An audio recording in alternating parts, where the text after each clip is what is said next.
Last time on Bad Movies Among Us. A well-meaning daddy-daughter day turns to disaster as a big bad mad redhead puffs and blows the house down. A rogue AV club decides to not only carpe diem, but also carpe domum, and possibly Presidius repere as well. And with all that Latin, there's only one man manly enough to stand up, walk through some glass, and kick some ass just in the nick of time. Unfortunately, that man was decidedly Bruce Willis, and with Willis predisposed at the time filming A Good Day to Die Hard, an undeniably bad movie which somehow made more than White House Down and Olympus Has Fallen combined, he had no time to jump in and save either of our try-hard to die-hards, leaving poor Gerard and poor Channing all on their own. What about me? Excuse me? John's not all on his own. I'm here too. This isn't Olympus Has Fallen, and I'm not Connor Asher. Just because I chose to be in the color guard, yes, chose, doesn't mean you can just count me out like that. Gosh. Girl goes on a bathroom break and everyone just assumes she's gone. I'm not gone. I didn't die. I'm coming back in the second half, okay? High five. Jeez, that's not cranberry sauce. Watch me. Back downstairs, we return to Mr. Tyler, who asks where the president is. Walker tells him, "Don't worry about it." But he starts being unnecessarily esoteric with the audience. They start talking about time frames and loading in 15 and then another 30 or so to crack the code, cracking protocols because they don't have the president's code, blah, blah, blah. What are you guys even talking about? It's really so vague and condescending. You just feel like they want to talk about hacking here. Like they just want to talk about hacking so bad, but they just don't know how to string together a series of buzzy enough sounding computer terms in a way that's actually meaningful enough to seem coherent. It's a shame. Stins is thinking about securing the basement, and Tyler says that he brought something to help with that. Stins' men drag in more of their dead comrades, and Emil goes back into anger mode again, shouting for somebody to shut the alarm off, which has been blaring this entire scene. Emily is here as well, by the way. She's hiding just behind a curtain in the same room as Stens, Walker, and the DC Comics Sonic boys. Emily, unlike Connor, is actually seen throughout the entire movie. She might not have been given a lot of dialogue for the interior action of the flick, but at least we get these little shots of her so we actually know where she is and what she's up to. You know, even if her dad doesn't. Which he could find out. If he would just text her, like she's always asking, I'm sure she would text him back. I'm pretty positive, despite how miffed she is with him for the whole missing her whole recital thing. I'm pretty sure she'd be stoked to meet back up with her daddy right now, and I'm sure meeting President Sawyer would be a pretty positive experience too, but Cale isn't cool enough to text. He never thinks of that. So, back in the elevator, or atop the elevator, I suppose, we return to Cale and Sawyer, still perched like Cato in the Green Hornet. Cato asks if the president's family is in the White House tonight, and Sawyer thankfully responds with no. Clever, clever writing. The First Lady simply was not there.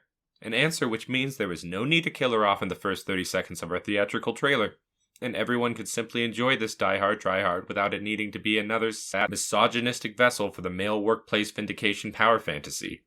William Sawyer then asks Mr. Coleslaw about Emily, whom Cale admits he wasn't able to locate. James fills Cale in on who Walker was and why he's doing what he's doing, explaining that Walker's son Kevin died in a covert marine operation in Iran that Sawyer headed, and Sawyer supposes that Walker must blame him for his son's untimely death, and because of that loss, or possibly because of that loss, he blames Sawyer specifically for it. Agent Martin Walker has decided to turncoat and kill all of his Secret Service brethren, kill half the White House staff, and kill dozens of civilians. Yes, all because his son died as a casualty of a war, which does seem like a little bit of a stretch, but sure, I guess that's what we're given, so that's what we're going to have to go with. I do appreciate that at least President Sawyer finds it plausible, even if I don't. And I also appreciate that he spells it out for us so thoroughly, because it's only been spelled out twice or so far in this movie, and we're only going to have to listen to it 2 or 3 more times, so it's good to know that the president knows why this is all going down. A solid known established, Cale asks why Walker wanted him alive so badly. And Sawyer establishes that there's got to be a bigger plan going on here. But he doesn't know what it is. Sawyer says he's got to get out of the air shaft because to Cale's misfortune, the commander-in-chief's got claustrophobia. Back outside of the air shaft, Martin Walker bursts into the room where the Joint Chiefs of Staff have decided to hide themselves during the attacks. For some reason, they are not in the Peoc, and for some reason, they were not evacuated. Several members of the presidential cabinet sit idly by watching the news and just waiting to be terrorized. It's convenient. All of a sudden, and with lots and lots of warning, Martin Walker enters the room. He enters the room with his right-hand man in this dastardly plan and asks for the people in the room to accompany him and Stens to the Blue Room. The Secretary of Defense asks who Emil Stens is. What, him? He's just a concerned citizen. And Emil greets the Secretary of Defense with a nice welcoming one-shot to the noggin. Walker tells Stens, "You just killed the Secretary of Defense." Well, he wasn't doing a good job. Walker, once again, kindly asks for the remaining secretaries to join them in the Blue Room. A little bit more complacent this time, they follow behind. Carol and Ralphson finally arrive to the Pentagon. Eli Ralphson takes the time to ask all of the necessary questions, and he's debriefed accordingly. The stock market is collapsing, so Ralphson gets his people to suspend trading immediately. That'll teach that no-good stock market. Back at the Pentagon, discussion abounds regarding the day's unplanned pyrotechnics. Sir, we now believe that the initial explosion in the rotunda was just a diversion. Wait, the projector? The AV guys? The unlicensed screening of 1981's animated rock sensation Heavy Metal on the Eastern Wall? Just a diversion, I'm afraid. Wait, so that means... Yeah, that's right. It's just our one-way ticket to midnight. Call it Heavy Metal. Apparently, the dastardly DC Sonic crew took advantage of the chaos in a mad plan to take over the White House. The Speaker of the House, our fancy pants man in charge over here at the Pentagon, Mr. Eli Ralphson, Eli asks if the president's whereabouts are known. I spoke to the commander-in-chief 15 minutes ago. He was safe. Everything seems fine, sir. 15 minutes is a lifetime, Carol. That's long enough for a mayfly to grow and die and have babies, Carol. With a lifespan as short as 5 minutes, a mayfly could be a grandmother by now, Carol. If a mayfly could be a grandmother, then we have to assume that he's been compromised. Carol, we have no choice. We have to invoke the 25th Amendment. No, sir, we can't. And mayflies might only live as adults for 24 hours. And yes, sometimes for as little as 5 minutes or even less, but they live as nymphs for a full year before emerging. We have time, Commander. We can save the mayfly and we can save the president. Now, John and James, of course, have not been compromised. John Cale and James Sawyer are still in the elevator. Cale's master plan? Get the president to a phone and stat. A phone and stat? That's no problem. And Sawyer says he keeps a scrambled sat phone in the residence. The only problem to that, he points up the elevator shaft, it's all the way up there. Cale's shedding his first piece of clothing, his jacket. He'll be stripping more as the movie goes on, don't worry. Ooh, yippee-yay. Don't you mean yippee-ki-yay? Yippee-ki-yay. Luckily, the elevator shaft is lined with electrical conduit, plentiful and well secured, so they start their climbing and quickly, scaling the sides of the elevator shaft, making their way with little effort, when all of a sudden, the elevator starts to move. It starts accelerating towards them. They drop down on top of it, but as they look up, the ceiling, as well as the large exposed gears of the elevator's pulley system, are quickly approaching. Outside, and in a way no way similar to Olympus Has Fallen, the news stations are having a field day as they report on the situation inside the White House. And in all fairness, the news-focused central plot was actually a focus in transfer of power as well, but in this case, I think it might be more of a symptom of parallel thought as opposed to any out-and-out malice. I read Transfer of Power. However, malice-free, it is sure something I've seen before, and it was done in nearly the same way. Transfer of Power was at least a little unique among the three in that it knew what tempo it wanted from the get-go, and so it was able to just throw in a news reporter right into the middle of the action, right from the start, and right aside our main man, Mitch Rapt, which was nice. Honestly, it was probably a better tone to the whole news central focus than either White House Down or Olympus Has Fallen has managed to attain. But back to White House Down, and back inside the White House, back in our movie, Walker is watching the news, and he's enjoying a slice of his retirement cake. Not wanting to spoil his appetite until his real work is done, he's saved his cake from before, for later. And now that later has arrived, he gets to have his cake and eat it too. Okay, enough. No more. I'm calling cuts on this one. You can keep that one in, but that is your last have your cake and eat it too joke. I'm pretty sure this is your third one in this episode, and I know how much you love John Haywood and everything, but I'm going to have to start limiting how often you quote him. And like I said, you can keep this one, but let's say one have your cake and eat it too John Haywood reference per episode. I feel like one is fair. Like, that's plenty of Haywood. Probably more Haywood than any other bad movie podcast is really giving the world. So, big W there for Haywood. Okay, so with my Haywood limited, Emil enters the room and announces to Walker that they have the building sealed up and the rooftop secure. Emil Stins also asks if the Pentagon has attempted contact yet, and Walker responds with no. He tells Stins that the news thinks they're all Arab terrorists. Stins laughs a little. He thinks that's a good thing. Agent Walker offers a little bit of cake that he'd been saving from earlier, and Stins reveals he's diabetic, and he doesn't want cake. In the basement, Mr. Tyler is installing a webcam over a stone archway, whistling a happy tune. He's got his little security system installed and ready to roll, and he's all secure and snug and just safe down in his little basement bunker. Mr. Tyler enters the PIOC, and he is instantly in heaven.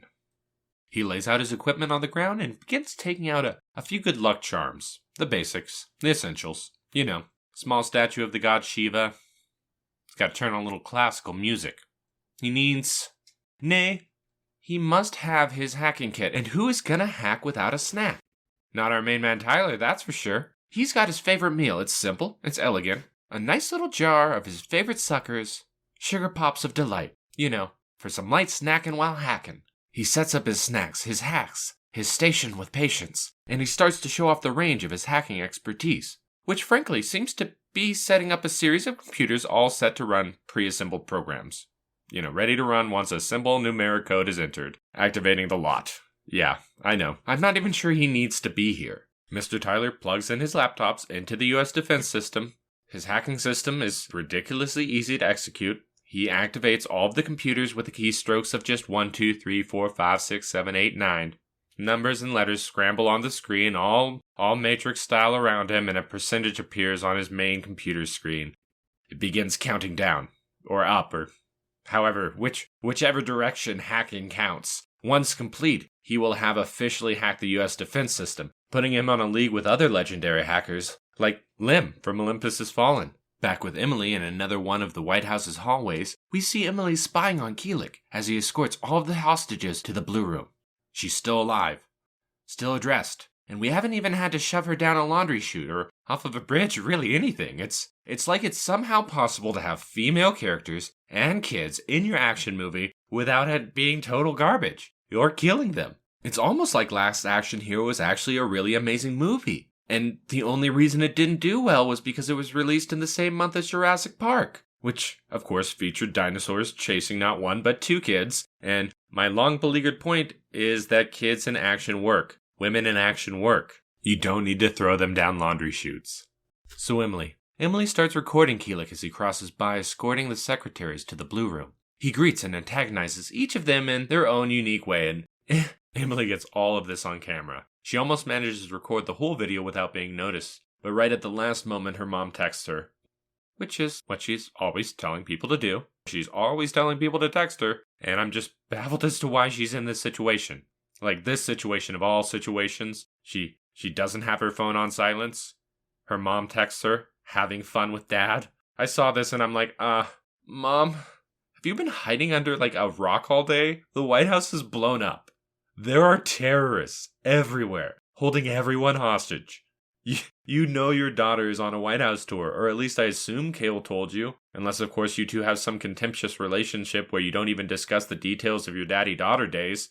It's sad, it's silly, and ultimately it's going to lead to your daughter dying in a nuclear blast. But, you live, you learn, you get Frenches. It's a great mustard, and sure to take the edge off of any sad 4th of July Day celebration. So you might want to just grab yourself a bottle and buckle up, because it looks like it's going to be a bumpy ride. The text causes Emily's phone to ring. The ring makes noise, and making noise gets Emily caught by Keelik. He sees her the second the sound emanates from her phone. Emily runs away and locks herself away in a storage closet where she begins to upload her footage onto her personal YouTube channel. Keelik threatens to shoot the door down if Emily doesn't come out, and he nearly does, but Emily has the smarts to open the door just beforehand, begrudgingly allowing herself to be taken hostage. He drags her out of the closet and into the blue room, stashing her with the rest of the hostages. Once inside the blue room, Donnie the tour guide immediately recognizes Emily and crawls over to her to ask if she's okay. Emily asks where her dad is, and Donnie tells her that he went out looking for her, and Donnie tells her he has a plan. He excuses himself and approaches Keelik cautiously. Trying to engage in conversation with him, he asks him, politely, friendly, in a nice, friendly, let's get to know each other kind of way. He asks the terrorist to please, thank you, be more careful with the many priceless artifacts that are in the building, as after all, it's all a piece of living history. Keelik has had enough of Donnie. He destroys one of the priceless artifacts with the butt of his gun, and it just devastates Donnie. This, of course, sets Donnie off, telling Keelik that it was a 16th century Ming Dynasty vase. That was a gift from Queen Elizabeth II. It was irreplaceable. Keelik looks like he's about to destroy Donnie. And perhaps Donnie senses this because he excuses himself and sits back down with Emily.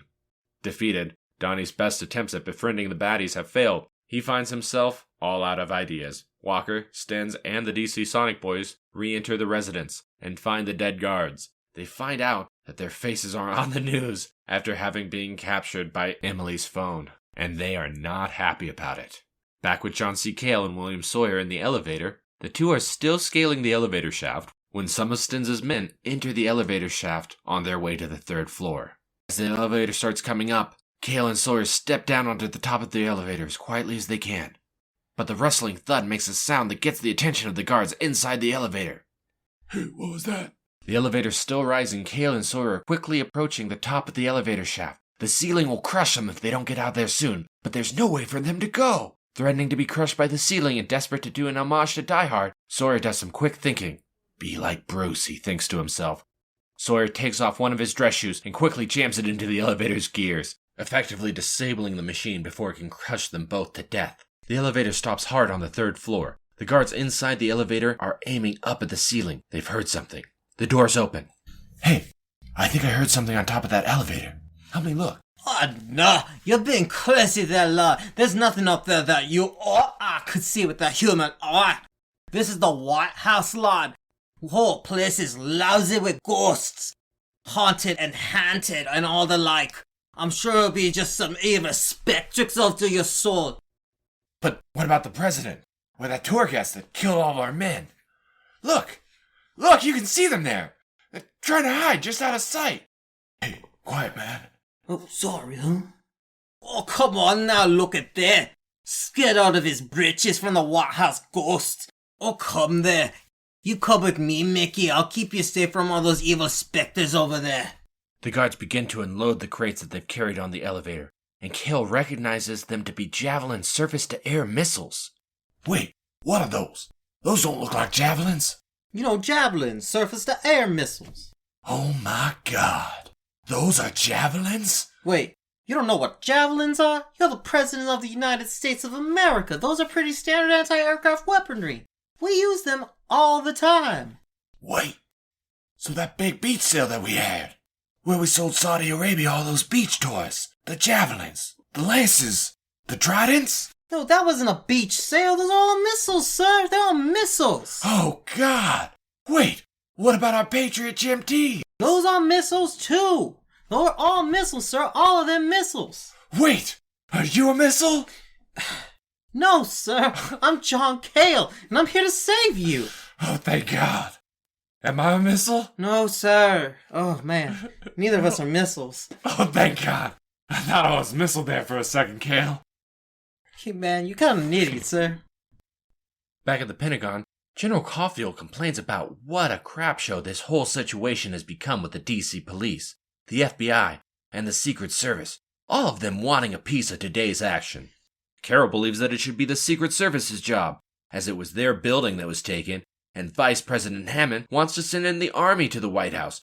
Take it back by force! But Carol tells him that due to Pase Comitatus and the Insurrection Act, it would make it difficult to deploy combat troops on American soil. General Caulfield says that they've already federalized the National Guard for that very reason. Carol, obviously a little frustrated, because that is an action that only the president can do. What's going on? Raffleson tries to break up the growing tension between Caulfield and Carol by redirecting the conversation back to Vice President Hammond.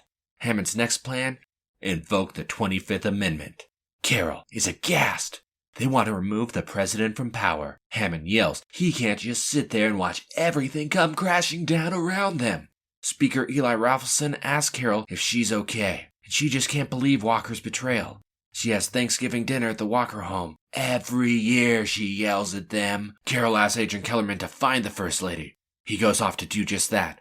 And I think this is just that small way of establishing that, yes, the First Lady is still alive in this movie. No, we did not needlessly kill her off screen while you weren't watching. She's still there. She's still there. She's still alive. She's good. Moving on. Back at the Peoc, we return to Mr. Tyler, who is still waiting for his hacking system to finish hacking the process. He's listening to some classical jams. The phone begins to ring. He answers it. It's Carol. Tyler puts her on hold for a second, forwards her to Agent Walker. It's a nice little time. Carol begins to talk to the terrorist, and she's shocked to hear that Martin Walker is on the other end of the phone line. Carol demands to know what Walker is doing. If he thinks that he did her a favor by sending her out of the White House, Carol's upset. She can't forgive him for killing his own men. What about Ted? She cries. Walker admits that killing Agent Hope was the second hardest thing that he had to do in his whole life. The hardest, of course, burying his son. He begins to lay out his demands. He wants everything to be resolved in the next 2 hours, so everyone can be done by lunch, and everyone can still be alive and go off and get broochies together, just like the old times. He wants $400 million loaded aboard a Boeing C-17. It is to be left fueled and empty on runway 19. He warns Carol that they have eyes in the sky. And then if he sees a single sniper within 10 miles of the White House, he'll kill 4 cabinet members and the director of Homeland Security. Carol asks if the president is still alive. Walker says yes. Carol wants proof. Walker tells her that she has 2 hours or he will execute the president himself on the south lawn of the White House, and hangs up. General Caulfield is concerned. He isn't so sure that there aren't other Secret Service agents who might have been compromised. This, of course, touches a nerve in Carol, as she tells him to go to hell. Back in the White House, Walker sends Stins on another mission back out to find President Sawyer. Stins tells his men that he wants to do another thorough sweep of each floor. The guards in the elevator remove the last of the javelins, and they finally exit the elevator. Now that Cale and Sawyer are alone again, he asks Sawyer to clarify more on what happened to Walker's son. Sawyer tells Cale that they had intel that Iran had nuclear bombs, and they sent a team in. But things went wrong, and Walker's son got killed in the process. Sawyer tells Cale that Walker isn't doing this by himself either. He's working with someone else. Sawyer thinks that maybe the military-industrial complex that manufactures weapons might be behind this. The elevator begins to descend, and Cale and Sawyer hop onto one of the sides.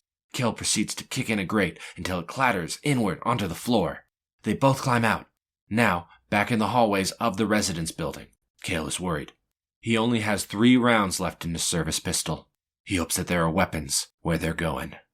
Sawyer says that no weapons are housed here, except for the 2 agents that were stationed here holding them, who obviously are not here right now. James informs Cale that there are knives in the kitchen, though. Big knives.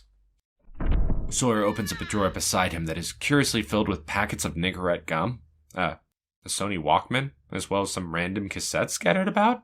He finds the sat phone stashed there, discussing with Cale their plans on contacting someone. Cale has an idea. He takes the phone and begins to dial a number, while Sawyer lets us know that he's over this homage and is going to grab some shoes. He opens up a wardrobe that happens to have a pretty sleek pair of fire red Air Jordans. Shoes up, and is now ready to kick some ass. We return to Jenna back on Air Force One. She pours herself a much-needed drink, and then, all of a sudden, she hears her phone ringing.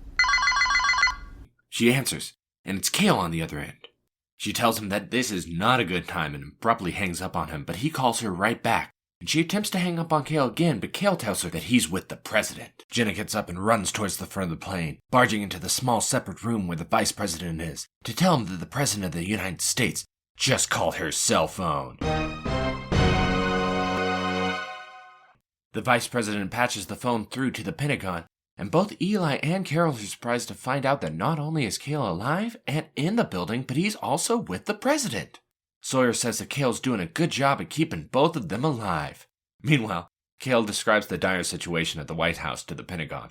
Raffleson tells Cale to get the president out of the White House. Carol suggests to Cale that he head to the basement and use the series of tunnels that JFK used to sneak Marilyn Monroe into the White House to sneak the president out. I guess that wasn't a myth after all. Just wait until Donnie D hears about this. Cale desperately asks if Emily got out. Carol says that they'll find her, but they need to get the president to safety first. Back at the White House, John and James are jabbing over some nice Nicorette gum while Stins' men pass by the room doing their sweep. Cale almost doesn't notice them, but he runs out of the way just in the nick of time, pulling President Sawyer with him. The terrorists hear the rush sound of footsteps and enter the room. Cale hangs up on Carol, shooting one of the terrorists in the head, killing him. Another DC Sonic goon enters the room. Cale shoots at him repeatedly, but he misses, running out of bullets. He rushes forward to grab the weapon out of the other man's hand, and they struggle.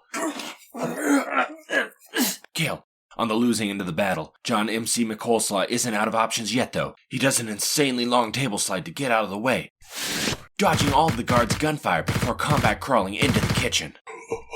The DC Sonic goon chases after him, but runs out of bullets. Cale takes the brief opportunity to swing a toaster at him. Ineffective but funny, he misses, and the two end up in a grapple contest as Cale tries to get the gun out of his grasp. The guard slams Cale onto the counter, dragging him across it, crashing him into the end wall. In the adjacent room, President James approaches the dead DC Sonic comic goon, his eyes on the man's gun. The guard, still alive though, grabs onto James Sawyer's feet, and President James Sawyer falls to the ground. It turns out he's not quite as dead, after all, but he's not in good shape, and these are the president's special Jordans, and ain't nobody gonna scuff him up. James kicks him in the face several times while shouting, "Get your hand off my Jordans!" Back in the kitchen, Cale is still fighting the other guard. They're doing some serious damage, shattering plates, glass, and other items left and right. Sawyer enters the kitchen, shouting at them to freeze. Freeze! James knows Donnie personally, and he knows how upset he's gonna be about the flatware. That's the Lord Home Trends 57-piece beauty bone china pink porcelain dinnerware set, with paper for all occasions on the same up to 350 degrees. And with an elegant blush pink and gold scroll design, it's irreplaceable, I tell you, irreplaceable. Cale shouts for Sawyer to shoot the comic Sonic goon, but Cale looks and notices that Sawyer seems to be squinting. He's not wearing his glasses, so he retracts his decision. Sawyer squints his eyes, then he pulls out his glasses so he can see better. He takes aim. Cale elbows the guard in the nose, right before ducking out of the way. "Shoot him," he shouts. Sawyer opens up, unleashing unnecessary amounts of ammunition into the DC Sonic comic goon, blasting the guard away.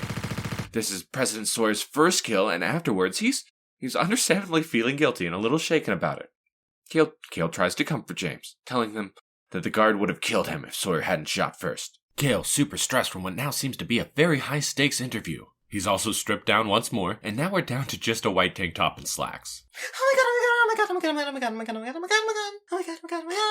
Calm down, Vera. Cale also straps on the dead guard's tactical vest. President Sawyer comes rushing out with a bandolier of grenades, telling Cale Merry Christmas. They reconnect with the Pentagon through the sat phone, and John fills Eli in on what just happened. Cale is concerned because they have military training. He's convinced that they aren't just here for ransom money. Back at the Pentagon, Emily comes on the news, where they are announcing to the world that Emily Cale is broadcasting everything within the White House from her phone.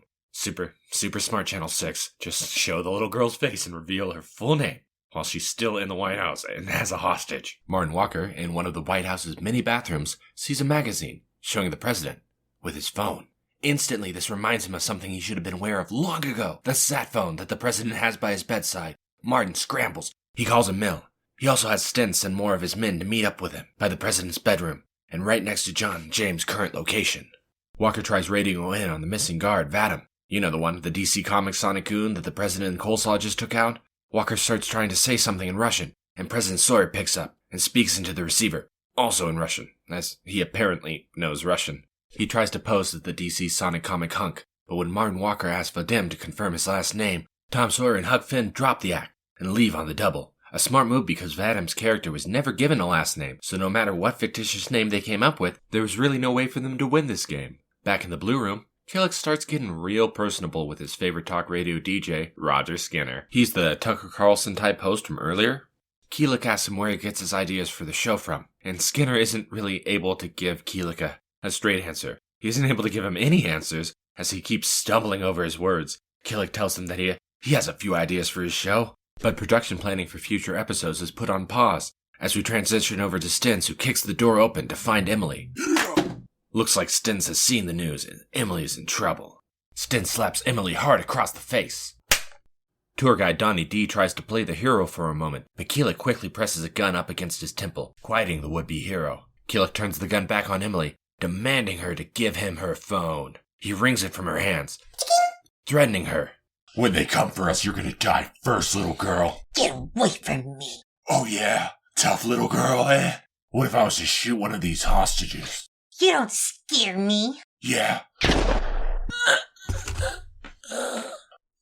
You think you're so tough. Yeah? What if I was to shoot you in the leg? Is that all you got? Oh, You're gonna run out of bullets pretty soon, I bet. what is wrong with you, little girl? Back down. No, nothing you're gonna do is gonna hurt me. I'm an 11-year-old child of divorce who's stupidly trying to connect with her playboy father while living in a city with the highest crime rate in America. My mom's a I just got my period, I'm in 6th grade, everyone thinks I'm a loser, and my biggest accomplishment in life is being part of the JV color guard. There's nothing you can do to hurt me. Back at the Pentagon, Carol and the crew finally begin to identify some of the men from the DC Sonic Boys. The first person they pull up, surely because he was the easiest to find, is Keelik. Commander Keelik was on the FBI's watch list because he tried to blow up his local post office for not having wide enough envelopes. They next identify Conrad Kern, otherwise known as Red Fox, our auspiciously suspicious redhead from earlier that bumped into Kellerman. Conrad Kern is apparently the leader of the Red-Headed League, a subversive group of carrot-top terrorists trying to establish equal rights for gingers at any cost. Next up is Skip Tyler, who was fired for bringing too many apples to work but not sharing. And finally, of course, Emil Stens. Stens did secret network work for the US and the URE as part of the OSIO in an SF-707 undercover CIA operation. When President Sawyer's administration came on board, the new Secretary of Defense shut down all acronym-based operations and disavowed all of their assets, causing Stens to be compromised and spend 2 years in a Taliban prison.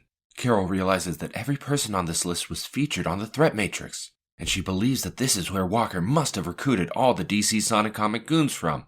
Caulfield is notified that the Delta Force is 15 minutes out. And who are Delta Force, you ask? Well, Delta Force are a special operations task force within the United States Army, and their inclusion might make you think that this movie is about to wrap up shortly, but don't worry, it's not. We've still got another hour to go, and Delta Force is unlikely to be any help to anyone.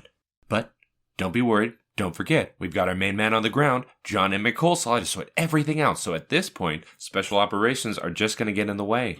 Back in the White House, Walker is still in the residence, walking through the kitchen and looking for a little tea to go with his cake from earlier. Meanwhile, John Cale and James Sawyer still hang out in the dumbwaiter just feet away from him. Walker shuts off the news on the television and starts to leave the residence. Sawyer tries to slip away, but Walker hears the squeak of James's Jordans. Right as he's about to exit the room, he turns back, running towards the dumbwaiter and throwing it open. He catches them, gun drawn. Cale pulls his sidearm and immediately begins firing at Walker. Walker ducks out of the way, giving Sawyer and Cale just enough time to make their escape. Walker radios Sten's men to inform him of the president's position. Carol calls Cale, and he tells her that they are in the basement, but they're blocked by a gate with a keypad. Carol gives them the code as well as specific directions through the catacombs. Carol, we are at the door. We need that code to get through, though. I've got it. Got the number on the wall. It's 8675309. Yo, this isn't a joke, Carol. I mean that key code. No, that's really it. I just have trouble recalling sequential numbers. Trust me, it'll work. Tommy Two-Tone will save you too, just like he saved my sophomore Sadie Hawkins. Okay, fine. So what was that key code again? 8675309. Okay. 867. Yo, I need more numbers. 5309. 5309. You gotta be kidding me. You don't know Tommy Two-Tone? Yo, I was born in the 1980s, man. I was one when that song came out. The secret security door unlocks. Cale shuffles Sawyer through secret tunnels underneath the White House. You know, the ones that JFK snuck Marilyn Monroe through? Cale guides the two of them through the various tunnels. Cale stops, handing President Sawyer a pistol. He tells him he can't go with him, because he has to save his daughter. Then I'm going back with you. You can't, sir. You have a country to president. You can't do this by yourself, Coleslaw. Then you get out there and you send in the best people you can. I'll send in SEAL Team 6. I might even send in SEAL Team 7. Or 8. You know what, Coleslaw?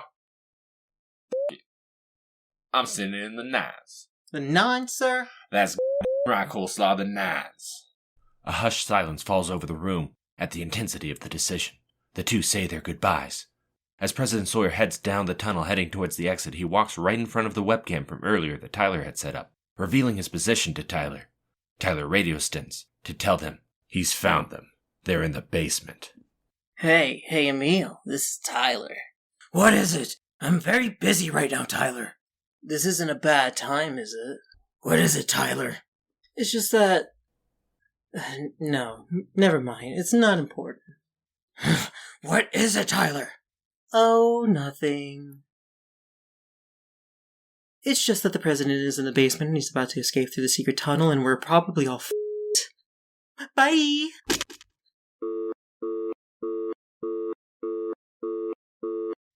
President Sawyer's escape is sadly cut short, however, maybe by 15 feet or so, as he's immediately met by a steel gate that seems to have a bomb rigged to it. This seems like something that they could have easily seen from their previous vantage point, but regardless, John does notice that James is no longer escaping, and so the Coleslaw does double back, returning to Sawyer where they both look dumbfounded at the freshly installed steel grate wall and door, with neatly attached explosives. It's a slightly ridiculous and certainly over-elaborate White House takedown, to be sure, one of the few that actually involves construction. Private contractors, I'm sure. And they possibly could be casualties if anyone was silly enough to say, call a nuclear strike on the White House, but, I'm sure that won't happen. Anyway, they took the job. They knew what they were getting into. Hey, that's not fair. They were just hired workers, probably union workers, just regular 9-to-5 Joes. They didn't have any idea what they were getting into. That's not true, Vera. Contractors are always picking and choosing jobs based on the safety and the pay. I had this buddy, and he got offered a plumbing gig by Joe Scapelli, one of the members of the famous Scapelli crime family. 10 times the pay if he could unclog the toilet in under an hour. So then Terry asked if he can borrow my tools, and I tell him sure. Because as it turns out, right as my buddy Terry is getting hired by the Scapellis, I get hired by the Spavonis to take out Christopher Scapelli. And so right as Christopher Scapelli is inspecting Terry's work, the tools I loaned to Terry spontaneously explode.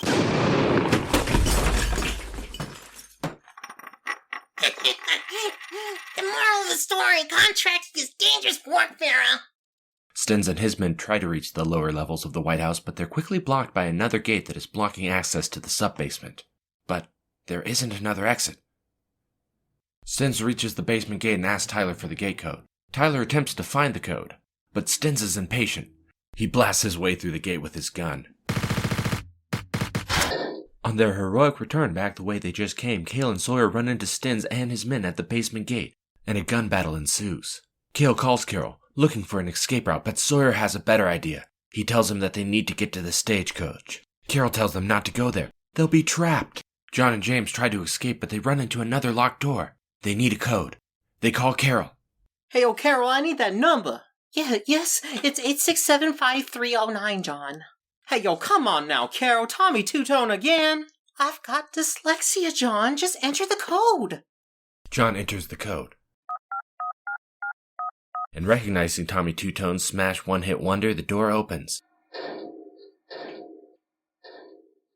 allowing James William and John C. to enter the presidential motorcade. The president runs across the room, grabbing a set of keys and tossing them to Cale, but Stens and his men are hot on their trail. The group reach the locked doors, but without a number on the wall, they're all out of luck. All out of other options, the two sneak into one of the presidential limos. And using a set of keys they snatch, the limo sparks to life. With no time left to open the garage door, however, Cale simply decides to smash through it. Stens and his men manage to get through the door. They rush into the motorcade and Stens yells at his men to grab some keys. On the White House lawn, Cale is revving his engine as well. all ready to crash the gate, but Sawyer tells him that would be suicide. Those gates are heavily reinforced steel. They could and would stop a tank, and driving into them in a Chevy limo would only result in a very smashed Chevy limo and a very dead president. John, seeing his stupidity flash before his eyes, quickly veers the limo to the left to avoid the gate and save the president from death yet again. But not so fast, because the DC Sonic comic goons are right up on their tails. A news helicopter in the sky spots Sawyer and Kale driving across the lawn and begins reporting on the death race between the resident president and our Frankenstein substitute Stens. Stens and his men give chase to Kale and Sawyer in two Suburbans. Stens rams the back of the limo, but Kale manages to keep the car steady. Sawyer warns Kale that the cars that Stens and his men are using have heavy weaponry, and when Kale asks what that means, one of the DC Sonic boys decides to show him personally. He rises out of the sunroof with a gun turret and begins firing away at the presidential limo. And although I don't think this actually makes any sense, I don't think that the president has a series of limos with mounted machine guns on them, all of them just fully loaded and easy to access and operate by anyone who jumps in them. We do get this absurdly ridiculous chase scene out of it, with the president running laps around the front lawn of the White House while he's being shot at with automatic gunfire from pursuing vehicles. It's just really dramatic and harrowing stuff, guys. I just watch this and I just think, wow. The actual, factual, real-life dangers of being the president. Back in the Blue Room with the hostages, Commander Keelik storms onto the deck to watch the car chase on the lawn. The car chase moves to the south side of the White House lawn, and the crowd is forced to hit the deck as bullets go flying in their direction. Up in the air, still alive, still safe, and still very much looking forward to her date with Kale later, Jenna pushes her personal fantasies aside, and she refocuses on her work. She dramatically rushes from one end of the plane to the other, bursting into a small room with the vice president. She bursts in and turns on the TV, and the vice president's worst fears are confirmed. The death races have begun. In the hostage room, Emily recognizes the driver of the limo. It's her dad. Things are starting to look bad for the presidential limo. It's taken on a lot of bullets and it's starting to get too heavy to drive. Sawyer calls into Caulfield, ordering him to use tanks on the front lawn to end the assault once and for all. But Caulfield is cautious and advises against it. President James W. Sawyer has no time for this nonsense, however, and tells Caulfield to put the tanks into play. Emil Stens in the other limo senses the president's fear. He pulls his Chevy SV to a halt, turning around to the other direction, and starts driving towards the presidential limo, as if playing a game of chicken. Stens' side gunners start shooting at them, targeting their windshield, and Kale barely manages to get out of the way. He looks left, he looks right. With no other option, John decides to drive right through the president's tennis court. The limo slices through the court, but as Emil tries to follow, his car gets caught on a tennis net. The car following Emil swerves out of control, driving into the basketball pole, officially taking it out of commission. Now that the danger is over, General Caulfield finally orders the National Guard to deploy the tanks and save the day. But as the tank begins its advancement on the White House, the DC Sonic boys stationed on the roof take notice. Busting out their RPGs, one of the tanks crushed through the White House fence, taking aim at the roof. They fire, but fail. The DC Sonic comic goons return fire with their RPGs, a little bit more accurately, making contact and destroying the vehicle. While back on the White House lawns proper, Stens is back to chasing Kale around the White House. In the White House, maybe sensing his imminent doom, Walker down some lorazepam. Noticing the success of the RPGs with the tank, Stens orders his roof guy, Mulcahy, to take out the limo. With his RPG, Mulcahy reloads and takes aim, a carefully fired shot. The RPG fire hits right in front of the limo.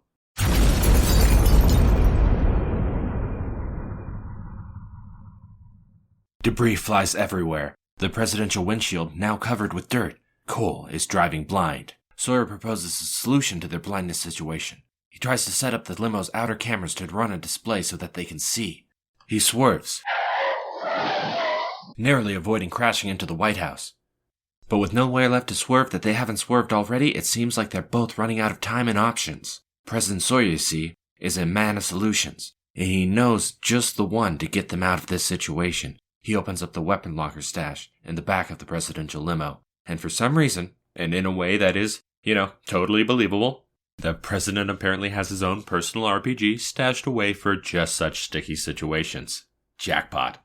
President Sawyer goes to take aim. He tells Kale to get him to the fence with a look of blunt dread determination. He looks forward, his target in sight. Kale begins to drive towards the gate, and instructs President Sawyer on proper rocket handling technique. You know, because John is like such an expert on explosives and RPGs. Sawyer sticks his head out of the window, RPG in hand. Taking aim, James fires.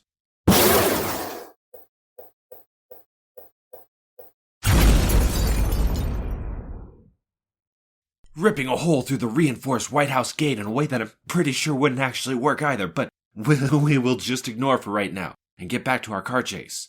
The blast causes President Sawyer to accidentally drop the rocket launcher, and Channing Tatum makes another quick veer around the fountain on North Portico, partially to avoid the debris from the president's RPG fire, and partially because this movie still has another 45 minutes to go and we couldn't have the president escaping too early, could we? It would ruin all the action. Emil Stentz orders Commander Carl Killick to take one of the hostages outside on the lawn to show them they mean business. Commander Killick chooses the one person he's been locking eyes with the whole time. Emily Cale. Cale circles the fountain one last time with plans in mind to drive to safety once he's finished his final donut, but the sight of Emily being dragged out and held at gunpoint breaks Cale's attention, and it seems amid the car chase and explosion, Cale forgot about side plot E. E for Emily. This daddy-daughter day may have dramatically derailed, but if this daddy isn't gonna save his daughter or die hard. Cale, distracted by his daughter being held at gunpoint, fails to notice that one of the DC Comic Sonic goons has an RPG of his own. The DC Comic Sonic thug fires at the presidential limo. The rocket hits just under the front of the limo, blasting it into the air. Emily cries out, Dad! Emily cries out, sure that she's just seen her father blown to smithereens. You know, I've always wanted to use that word in a sentence. Smithereens. The presidential limo dramatically spirals through the air, doing a 180 barrel roll, crashing through some trees, and landing in the White House pool. The world doesn't know if Cale and President Sawyer are alive or dead, and can only speculate. In the crowd growing outside the White House, Emily's mom sees her daughter being held at gunpoint. Emil orders Killick to take Emily back inside to rejoin the rest of the hostages, while Emily's mom sobs out in grief as Killick yanks her back into the blue room. Back in the pool underwater, Cale and Sawyer easily free themselves from their seatbelts with no difficulty whatsoever. No need for the seatbelts to knock anybody unconscious or kill anybody in this movie, and without seatbelts behaving badly, neither of the two find themselves awkwardly trapped, as they are able to easily free themselves, swim poolside to safety. Well, not safety so much as the two of them are instantly met by Martin Walker. But, you know, at least the seatbelts aren't responsible in this one. At least we get to have the villain doing the killing instead of, mass safety device murder. Martin Walker approaches the duo fashionably on foot while Commander Killick and his lackeys roll up in the pursuing limousine.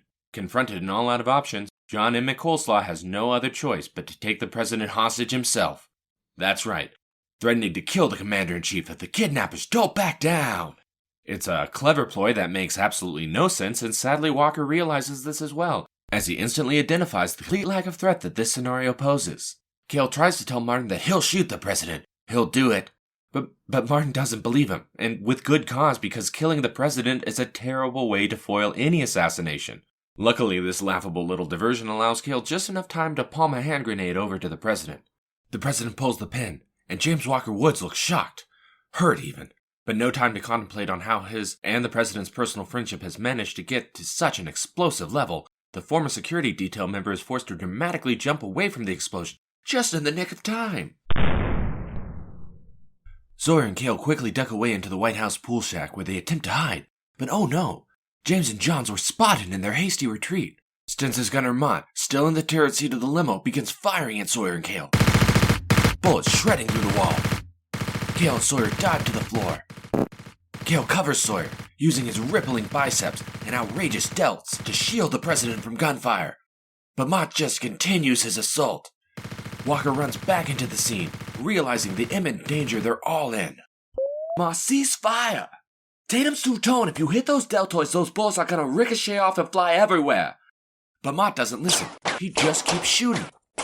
And as Moss keeps firing, the ricocheting bullets from Tatum's massively muscular shoulders fly into the nearby propane tanks that President Sawyer has stored for his beach house barbecue later this afternoon. Not my burgers! Cale tells Sawyer that there's no time to save his burgers now. They need to get out of there, scrambling to their feet just in time to jump out of the way of another explosion. Oh man, my big kahuna burgers. I wanted those. That is another explosion that we just heard coming from the White House lawn. That has been 4 explosions in just under 4 minutes, and we are scrambling to try and get you all of the details just as fast as they come to us. That's right, for the most up-to-date details on who blew up, when, and where, it's KHQRT News. Mike, back to you. As the debris settles from the beach house explosion, Agent Walker rises to the ground, calling Mott's an idiot for letting the president get away, and for almost getting them killed with that deadly bicep ricochet fire. Walker, walking through the rubble of the pool shack, he sees the escape hatch that leads into the basement. Realizing that the president is still alive, he radio stints to get his men back into the basement. Back up in the air on Air Force One, the shortest-termest president in American history is about to begin as we watch Vice President Hammond be sworn in as the new official president of the United States. He's given the official launch codes, as well as a cute little compact, making this, actually maybe like a pretty good day for Hammond. News of Hammond's promotion reaches the media quickly. At the Pentagon, Agent Keller approaches Carol and tells her that Walker's wife has arrived. And while she's entering, Carol gets some urgent news from Martin's doctor. She tells the speaker and notifies Eli Raffleson that Walker definitely has cancer. She tells him that he has 3 months to live. Apparently he has a tumor in his frontal lobe the size of a golf ball. Carol's sure that Walker must be on a suicide mission, and she thinks that just maybe, if she can get Walker to talk to his wife, maybe she can calm him down, and he'll call this whole thing off. Carol calls the White House, and she tells Martin that she has somebody who wants to talk to him. You have to stop this, Martin, please. I don't know what this is all about, but please, please. There's no excuse. There's nothing that could justify this. Girl, I'm doing this for Kevin. For Kevin? Mm-hmm. Then kill them. Wait, what? If this is for Kevin, then kill them. Kill them all.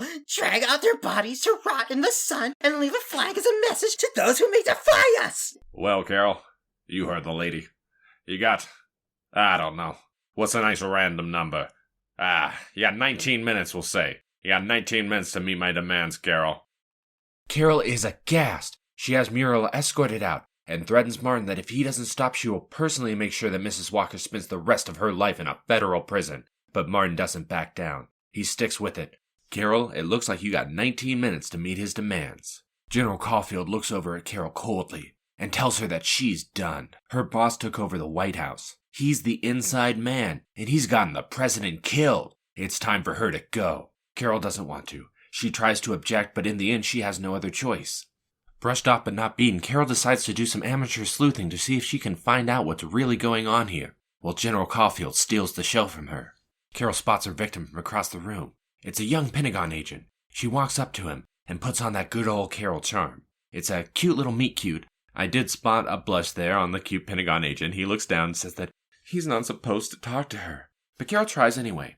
She needs him to run a database search on the DC Sonic comic goons. The young Pentagon agent, not knowing what to do, tries to remove himself from the situation. But Carol is hot on his tail. She tells him that Walker isn't doing this for the money. There's something else going on that they don't see.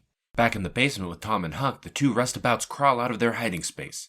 And once again, just like the elevator and dumbwaiter before, it looks like they were hiding right under the noses of their captors this entire time. As they crawl out, Tom thanks God for Gerald Ford, but not for cutting inflation by record numbers, but for building a secret pool for himself, and then subsequently building a secret tunnel to the secret pool so that the press wouldn't find out about the secret pool, or the secret pool tunnel. They make their way down the Quimby tunnel, but oh no, the president's not following along any longer. Cale turns back to see Sawyer sitting there, perched against the wall. There's a 5.5-inch glass sticking out of President Sawyer's abdomen. It looks like the president took some shrapnel in the blast. Cale attempts to play doctor with President Sawyer, pouring some hydrogen peroxide on the wound, pulling out the glass, and wrapping up his tum-tum with some gauze. Meanwhile, a band of 3 helicopters carrying the member of Delta Force approach on the White House. They begin flying low and quiet, trying to keep out of the eye of the enemy. But it looks like their luck might have run out early because back in the Peoc, Tyler notices a small blip in the defense grid around the White House, making him aware of Delta Force's imminent arrival. He notifies Walker that the Blackhawks are approaching. Cale likewise establishes contact with the Pentagon. He's upset that his best bud Carol has been relieved of her command, but Caulfield tells him not to worry about that.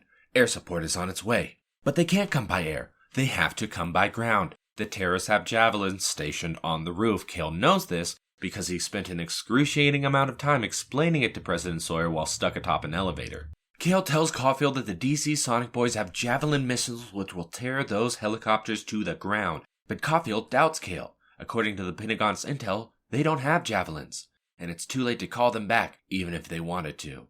Sawyer tells John to go to the roof, and the mighty Coleslaw books it out of there in a flash. On the roof, the DC Sonic Boys are now aware of Delta Force's approach. They ready their javelin missiles and target lock. Delta Force notices movement on the roof, but I'm sure you all realize by now that it's too late for them. They try to swing into evasive maneuvers, but one of the terrorists fires a javelin missile, hitting the lead helicopter, causing it to spiral out of control, smashing directly into the roof. A second helicopter nears the Blue Room to check on the hostages, I guess.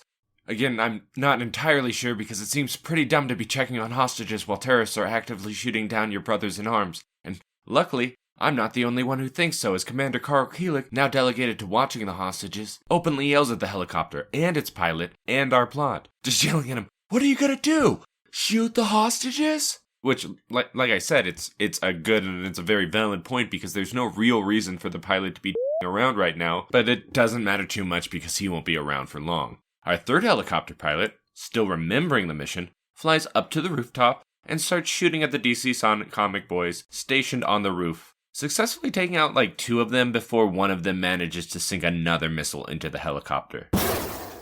Keelik opens fire on the second helicopter near the Blue Room, and it begins to pull up and away right into the third helicopter that is currently spiraling out of control. They just barely miss each other, with the third helicopter crashing into the presidential fountain.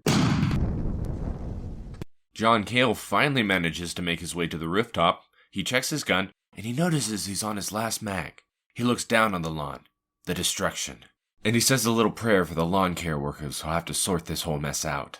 The second helicopter detects the RPG lock, but before our DC Sonic Comic Goon is actually able to fire, Cale shoots the thug just in the nick of time, successfully killing 2 more of Sten's men on the roof. After that, the helicopter pilot sees Cale on the roof, and misjudging him for an enemy, he just starts shooting at him.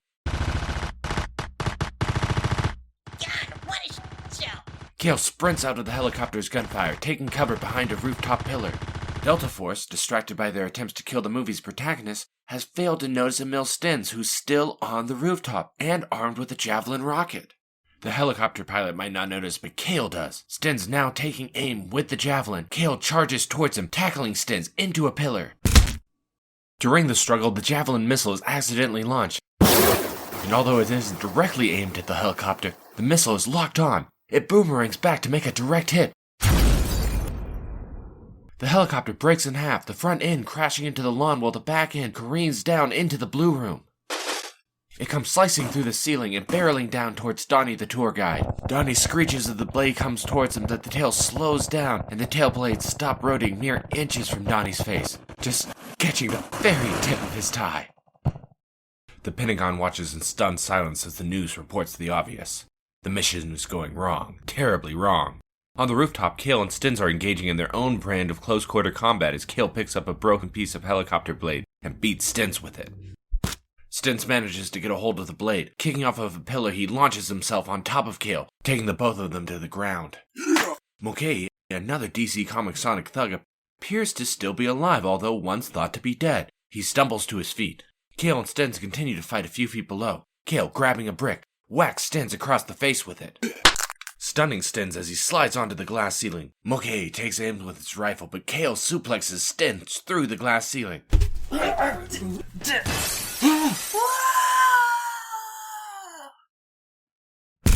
The two crash through the glass ceiling, falling onto a table below. Cale tries to punch Stens, but is caught in Emil's leg grapple. Emil flings him to the ground with his mighty quads.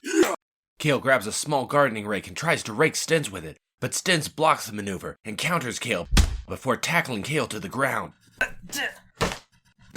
Cale scrambles to his feet and elbows Stens.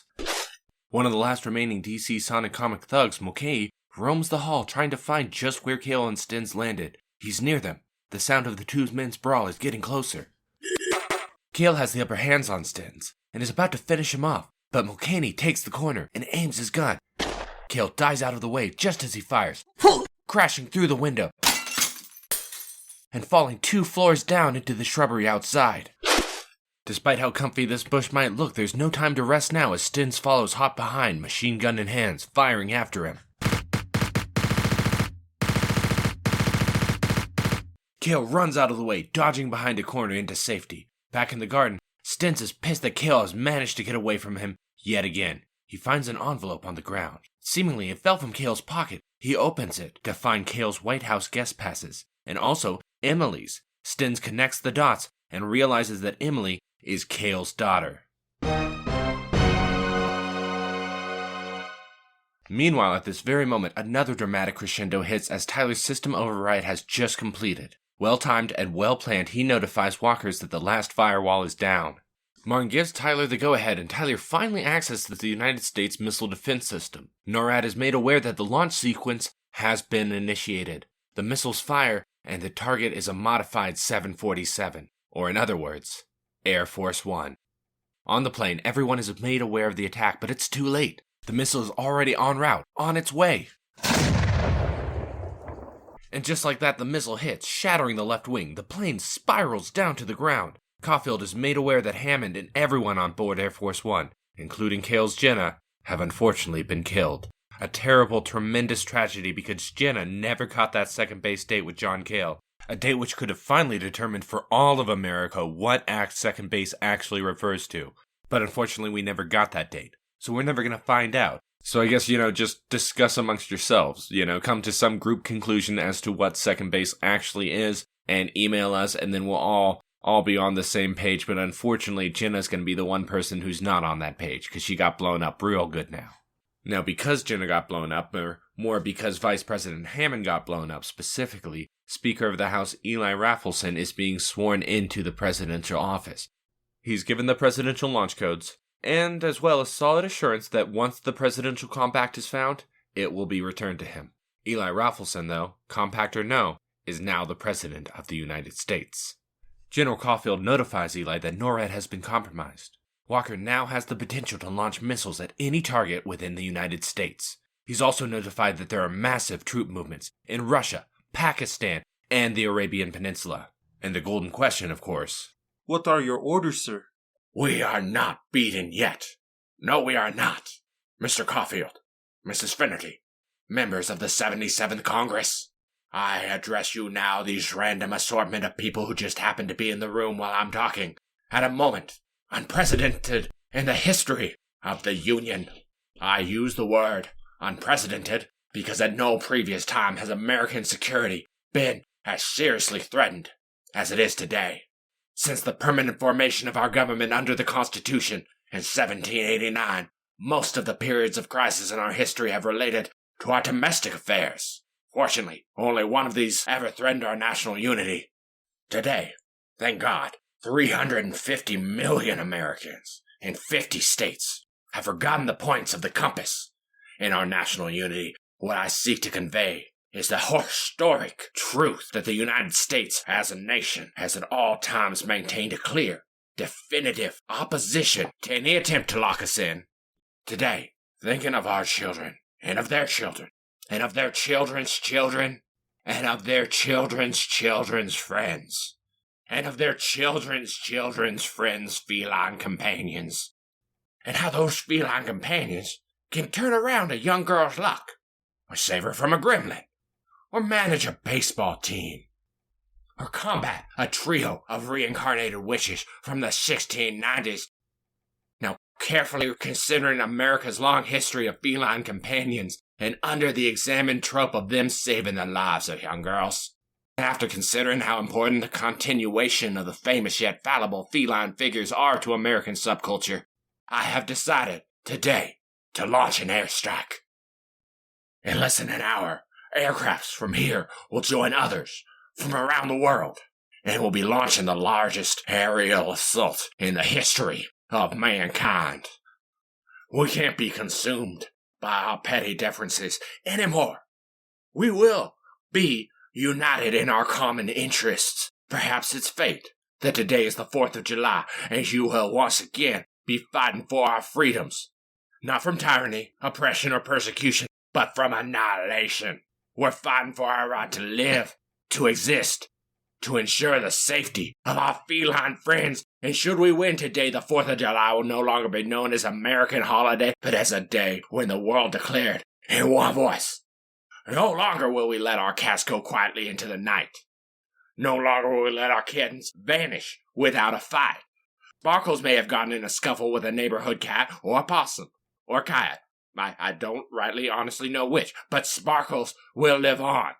The vet has said so. Sparkles will survive. And no longer will I let Sparkles go out into the yard just because he's clawing at the door and going, meow, chit-chit-chit, meow, chit-chit-chit. No longer will I let Sparkles be subject to the attacks of stray cats and raccoons. Today I have Sparkles safely in my arms. And today we launch an attack on every squirrel, every raccoon, every possum that ever looked at Sparkles the wrong way. Today, my friends, we nuke the White House. Today, we celebrate our Independence Day. Sir! What, Carol? What is it? Can't you see that I'm busy? Sir, you can't do this. This is insane. The vet said Sparkles is fine. She probably just scratched herself on the fence. Carol, do you even hear yourself talking about Sparkles? Sparkles is a man. Don't you want little Sparkles to live and have a safe place to live and thrive and safe away from terrorists and dogs and those other mangy cats? Sir, this is insane. You don't need to nuke an entire city just so Sparkles will have a safe space to live. And honestly, personally, I'm more of a dog person, sir. Carol, shut up! But sir... Okay. Think about it. She doesn't care about Sparkles. She's a no good husk of a human being. Okay, I got it. Carol, you like pizza, don't you, Carol? Well, yeah. Everybody loves pizza. A little Canadian bacon, a little pineapple. Pineapple? Gross, Carol. But of course you're a pineapple person. Okay. So you gotta think about this logically, Carol. Okay, different regions matter, different districts, each has their own take on the classic American pie, you know? So what if the next missile they launch, what if it's aimed at Chicago, Carol?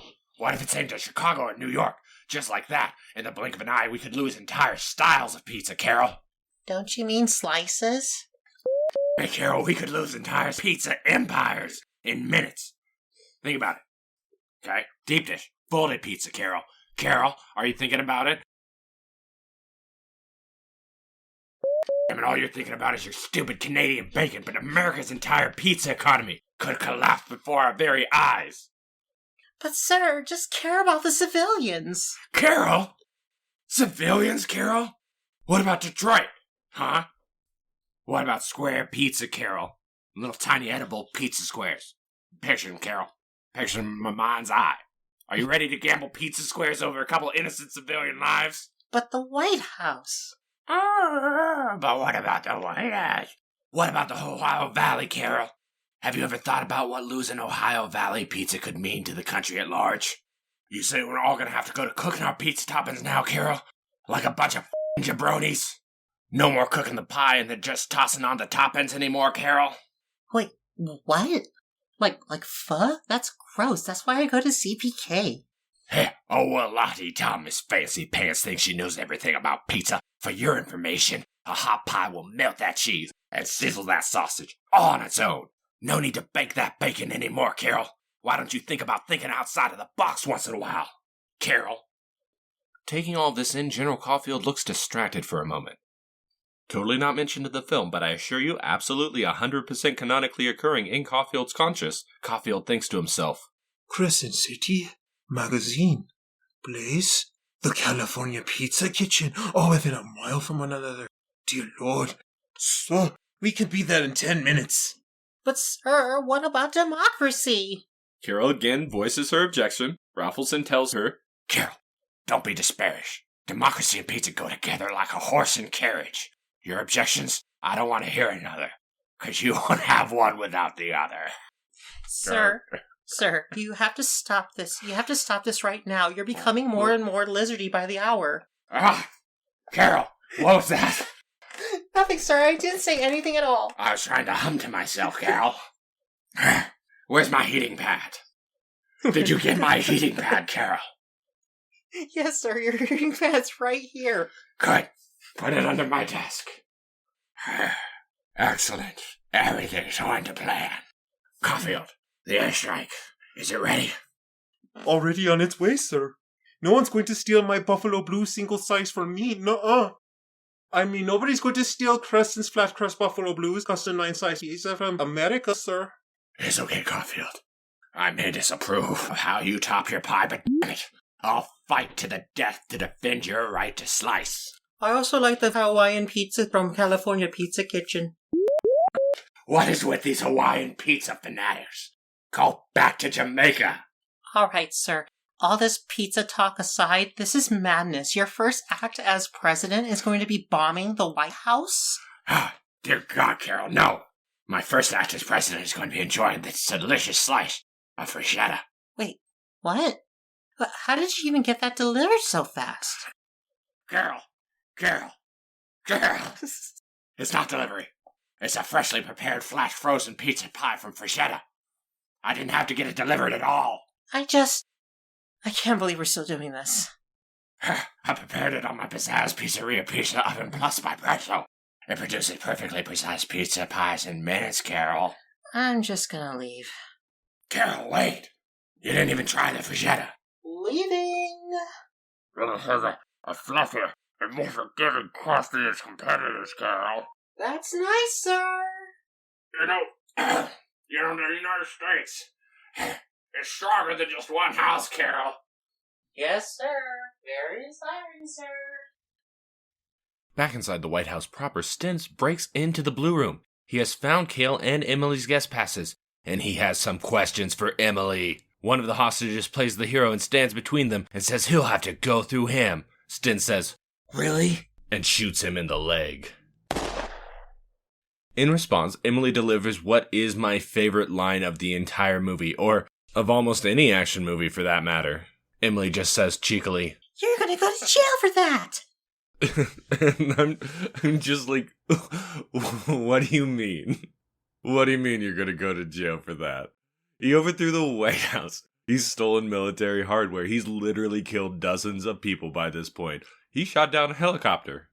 And is trying to take the president hostage. But shooting that guy one time non-fatally in the leg. It wasn't his torso, so he's probably not even going to get attempted murder for that particular offense.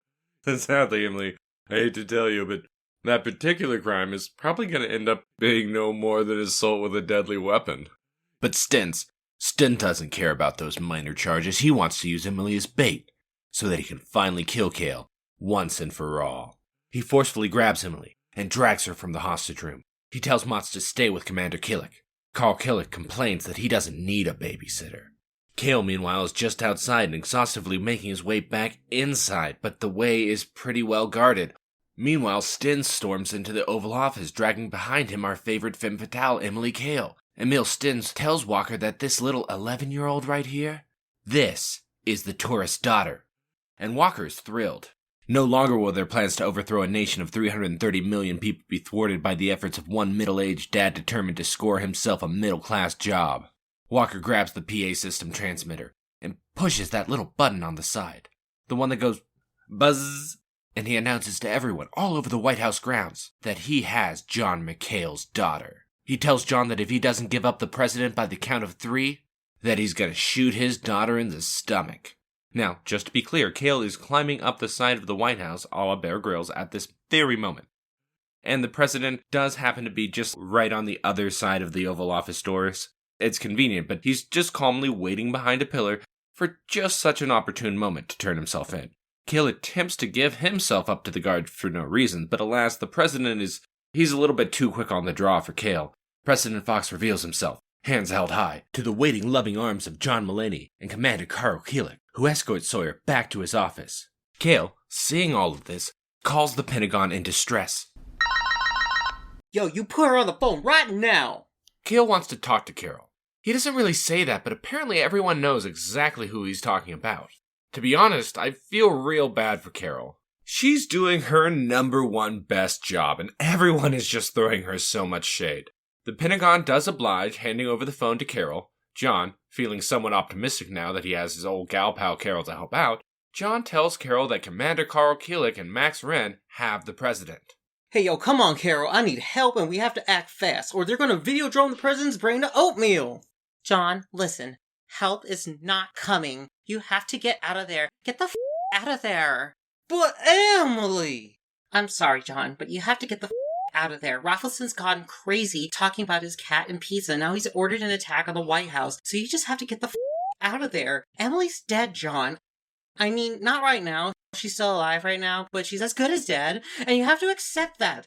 Because you don't have to be dead, John. You could still be alive. But not Emily. Emily, she's essentially dead, John. Very dead, John. You have to get the out of there. I mean, the only thing that could save her now is if some pre-established but seemingly menial plot element for the first act somehow re-established itself to solve the seemingly unsolvable third act problem in an abrupt and unlikely way. But that's not gonna happen, John. There's nothing you can do. So you need to get the out of there. Cale isn't ready to give up yet, though. He's got hostages and a little girl to save. He asks Carol how much time he has left. Carol tells him that he only has 8 minutes to get everyone the out. You only have 8 minutes to get everyone the out. Outside, Army officials are notified of the pro-pizza anti-terrorist airstrike. The general fielding the call pauses for a moment. No, not the calzones! Yes, General. They're planning on taking the calzones down as well. Trust me. I've talked to Sparkles and she's super certain. Isn't that right, Sparkles? Sparkles, sir? Yes, General. Sparkles is my newest advisor. My advisor on calzones and Stromboli-related matters, this is. Oh, God! In all the commotion, I hadn't even had time to consider the Stromboli! Sparkles, what are your thoughts? Is the Stromboli in danger too? Oh, dear God! Yes, Commander, yes. You must act now if you want to save the Stromboli. Oh, God, everyone! Everyone, you heard the cat! If we want to save the folded pizzas, we have to act fast! Everyone needs to evacuate! This White House is gonna blow! What? What are you talking about? My daughter's in there! Ma'am, you heard the cat. We gotta blow it up. You can't do this! Not my decision, ma'am, and honestly, I love calzones way more than I'd like to admit. Heck, the only thing that had changed my mind now is a carefully choreographed colors routine proudly displaying the American standards.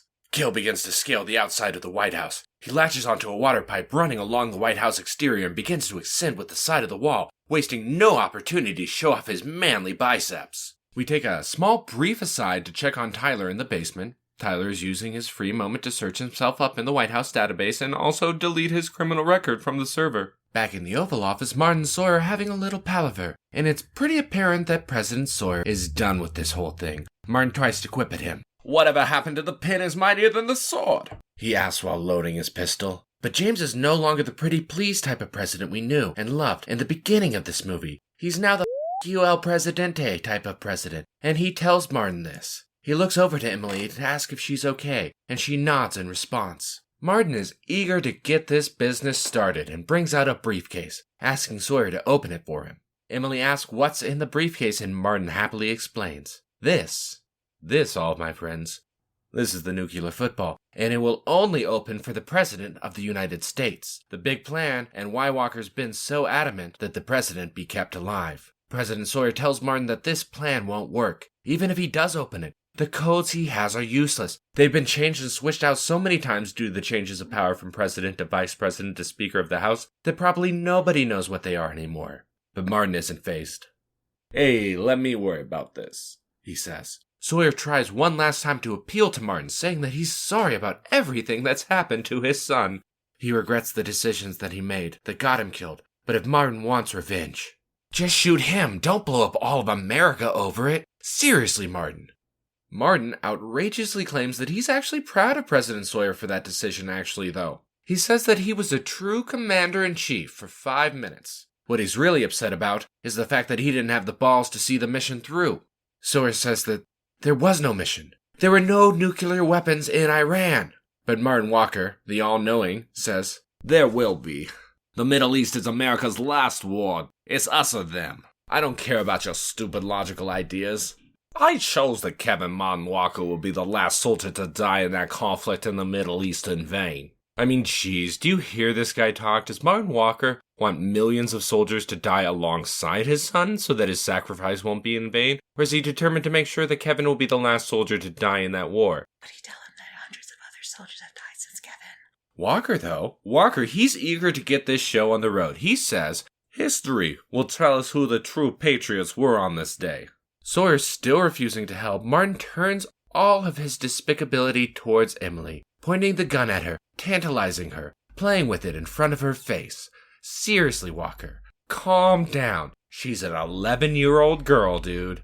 President Sawyer looks at Emily. He tells her he can't open the briefcase because millions of people would be killed. He asks her if she understands that, and through tears, Emily nods. I understand. I'm sorry, Emily. This isn't your fault, but Martin's lost his mind. He's probably gonna kill you. I know. But it'll be quick, I promise. Okay. Just blam, blam, blam, blam, and then the lights are out and you're an angel now. I know you're trying to help, but could you just stop? It's okay, little Emily. It's hard, but sometimes we gotta confront our mortality. An unexpected fire alarm goes off, saving Emily's life. Pandemonium erupts. Walker gets frustrated, radioing Tyler and asking him what the heck is going on. It appears there are thermal alarms going off in the second floor dining room, the west sitting hall, and the president's bedroom. Our hero in a tank top has apparently been busy getting in touch with his inner Charlie McGee, now that he has a fully lit torch. No clue where he got it from, but he has it. And he is running around like a 4-year-old learning about fire for the first time, setting ablaze to everything in sight. Stins radios Carl Keelik, commanding him to send his men to the second floor and put a stop to Kale's pyromania. The White House sprinklers all activated from the fire. Water begins pouring on the hostages in the hallway and all over all of the precious and irreplaceable decor that Donnie was so concerned over. Walker yells at Tyler to turn off the sprinklers, while Emily huddles near the president. And with all of that silly logical establishment out of the way, now we can just finally have fun while we watch a wet Channing Tatum beat the crap out of terrorists in the rain, even though he's inside of a building. Kale, sneaking his way back down to the first floor, catches 2 guards off guard as they're making their way up the stairs, dispatching both of them quickly with a knife. Keelik comes outside, gun ready to try and find out why his lazy-ass men are just lying down on the job. Just fell asleep right here at the bottom of the staircase, but Kale is waiting for the confused commander, waiting with a grenade, pin already pulled and ticking. He rolls it over at Keelik's feet. Carl, though, a true soldier of fortune, he's played hot potato a time or two before. He quickly kicks it back over to Kale. The potato now firmly in Kale's court, John wastes no time in screaming and jumping out of the way.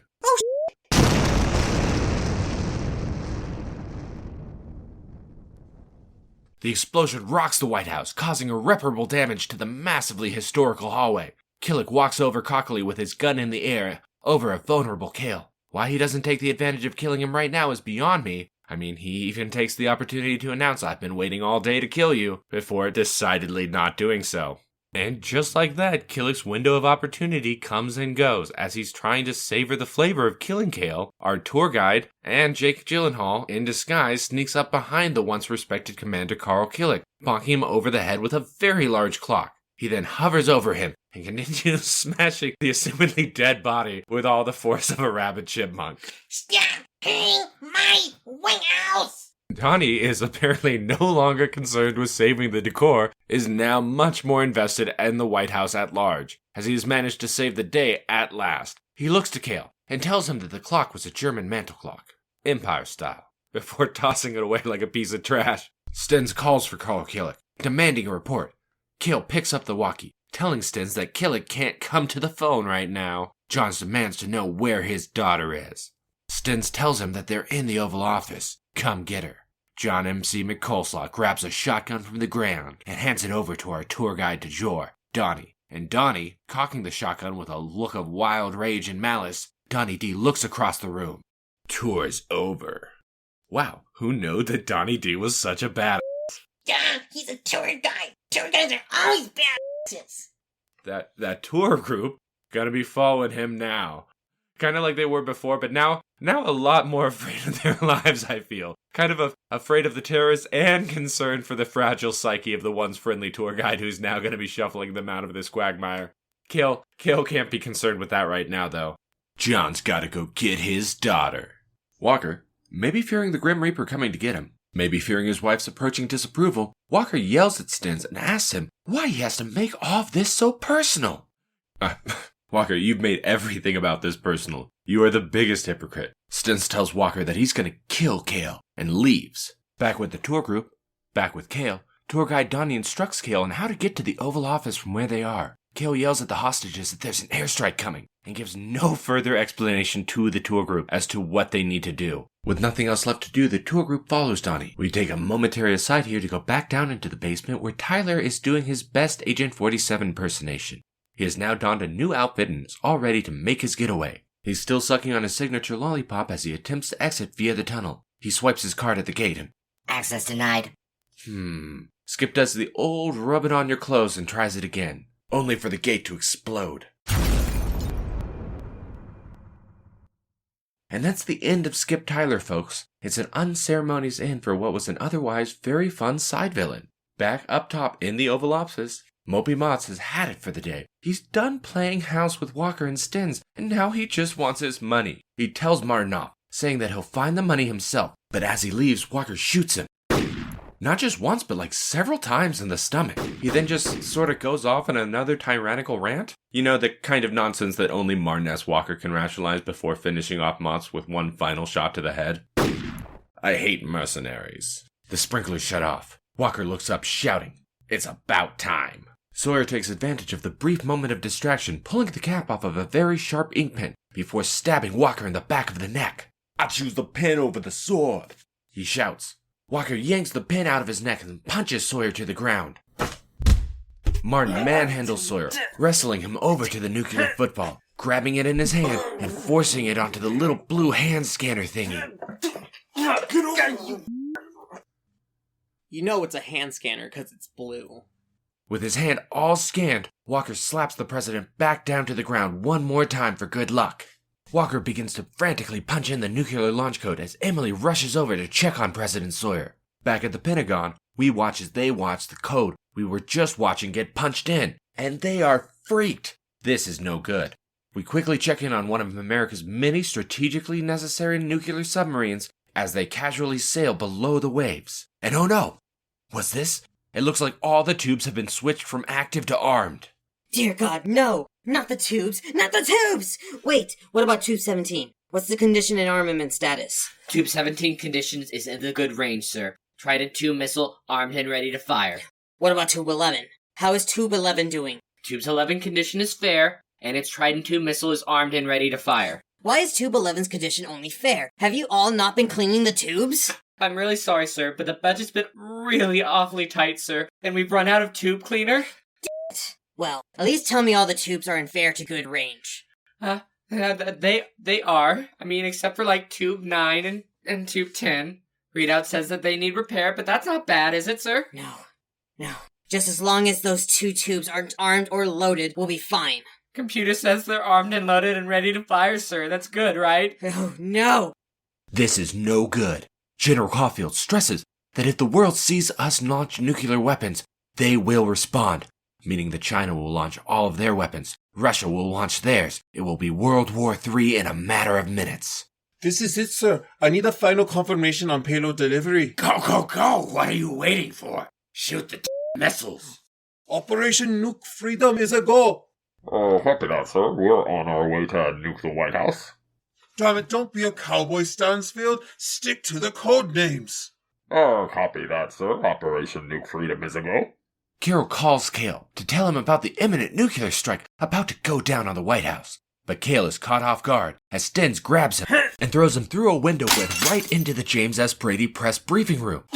And I know you guys are all looking it up right now, so note that this room is facing the wrong direction as the windows are on the wrong side of the room. But regardless, back in the Oval Office, Walker is punching in his intended nuclear targets into the nuclear football's nuclear command computer, placing targets that would basically wipe out the Middle East. Meanwhile, President James Sawyer, slapped hard, but not quite slapped to death, struggles to his feet. Rushing over to Martin Walker, punching him across the face, and then again in the stomach. Martin tries to grab his gun, but James reaches for it as well. They struggle. Martin tries to pull the gun up and away, but James is too clever for that trick. Unfooled, Sawyer keeps a strong hold on James's wrist. They continue to pull at each other's wrists. In a desperate, non-stop, wrist-to-wrist wrist battle. Whose wrist-to-wrist grab will win out in the end is anybody's guess. Oh, it's Sawyer's. Sorry, Sawyer wins. James just kind of tosses Martin and his Glock over the adjacent sofa. He yells at Emily to run. I can't! Not without my dad! Okay, I'm still gonna bolt through though, right, little girl?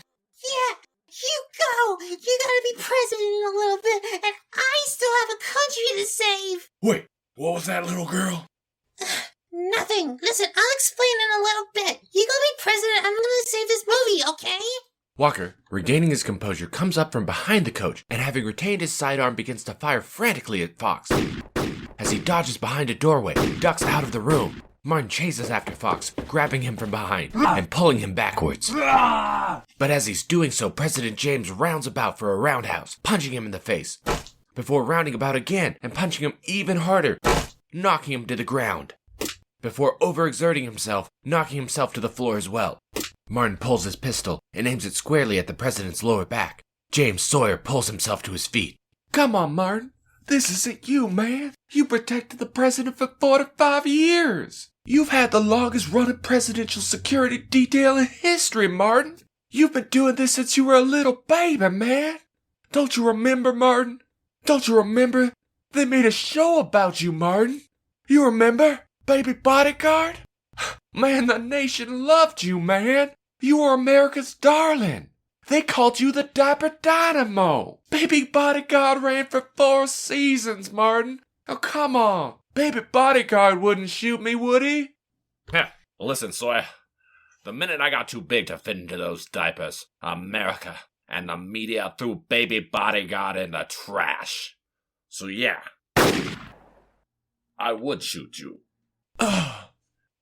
Too, Baby Bodyguard. Emily sees this and she just flies into a rage. You killed him! Ah! Just full on running at Walker with just a flay of fists and passion. So while this has all been going on, John M. McColeslaw has been getting himself thrown through windows. Oh, and there he is. So back inside the James S. Brady briefing room, Stins and Kale begin their final battle. Water's raining down from the sprinkler system. Channing Tatum is soaking wet and looking super sexy, while our main mercenary antagonist, Emil Stins, re-enters the scene, jumping through the window, landing right next to Coleslaw, kicking him in the stomach, and then grabbing him, tossing him across the room.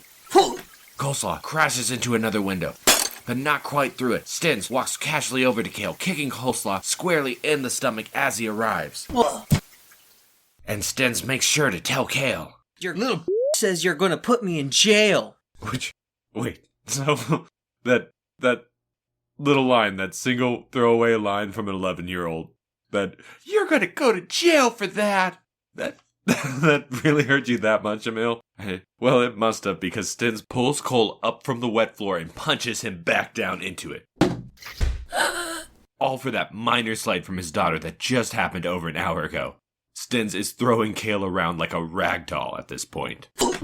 It looks like Stins has Kale on the ropes. Stins pulls out a knife, preparing to stab Kale in the chest, but Kale just grabs his arm, pulling it downward and stabbing Stins in the foot with it. He grabs his belt of grenades, turning it into a grenade necklace and strapping it around Stins' neck while strangling him with it. With his hand locked into the grenade necklace, there's no escape. Oh my god, oh my god! No jail for you, you little...